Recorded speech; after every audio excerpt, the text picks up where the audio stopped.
কোনে কোনে পনীৰ খাই ভাল পায় তেওঁলোকৰ বাবে বিশেষভাৱে এই ভিডিঅ'টো, কাৰণ মই আছো ৰন্ধন প্ৰতিযোগিতা বোকাখাত নাট্য মন্দিৰত অনুষ্ঠিত হৈছে আৰু মোক মাতিছে ঘোষক ৰূপে।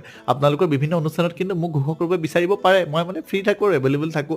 তাৰপিছতে এই আয়োজন কৰিছে ইণ্ডিয়ান অইল, ভাৰত পেট্ৰলিয়াম আৰু হিন্দুস্তান পেট্ৰলিয়ামে। ইয়াৰ মূল লক্ষ্য আৰু উদ্দেশ্য হ'ল আমাৰ ৰান্ধনীসকলৰ সুৰক্ষাৰ কাৰণে, আমাৰ গেছটো কেনেকৈ ব্যৱহাৰ কৰিম, সুৰক্ষাৰ ক্ষেত্ৰত বিভিন্ন কথা আছে আৰু অপব্যৱহাৰ হৈছে নেকি গেছৰ, এইখিনি কথা আচলতে জনাবলৈ আজি প্ৰতিযোগিতাৰ আয়োজন কৰা হৈছিল। আৰু প্ৰতিযোগিতা বুলি কোৱাৰ লগে লগে কিবা এটা বনাব লাগিব, যিহেতু বিচাৰক আছে, সকলোকে দায়িত্ব দিলে পনীৰ বনোৱা। আৰু আমাৰ ৰান্ধনীসকলে বিভিন্ন ধৰণৰ পনীৰ বনালে। আমাৰ 15জনী প্ৰায় প্ৰতিযোগী আছিলে আৰু সকলোৱে ইমান ধুনীয়াকৈ বনাইছে, গোন্ধ ল'লে মানে আভোক লাগি গৈছে। আৰু প্ৰথমজনী যেতিয়া আমি মানে টেষ্টটো লওঁ নহয়, শেষৰজনীলৈ যেতিয়া যাওঁ, মানে কি টেষ্ট আছিলে সকলোখিনি পাহৰি যাওঁ। ময়ো খাই ল'লোঁ 15গৰাকী পনীৰ খাই, মোৰ কিন্তু পেটৰ কোনো গেৰাণ্টি নাই। অৱশেষত মই এংকৰিঙৰ দায়িত্ব ল'লোঁ, পুৰস্কাৰখিনি দিলোঁ।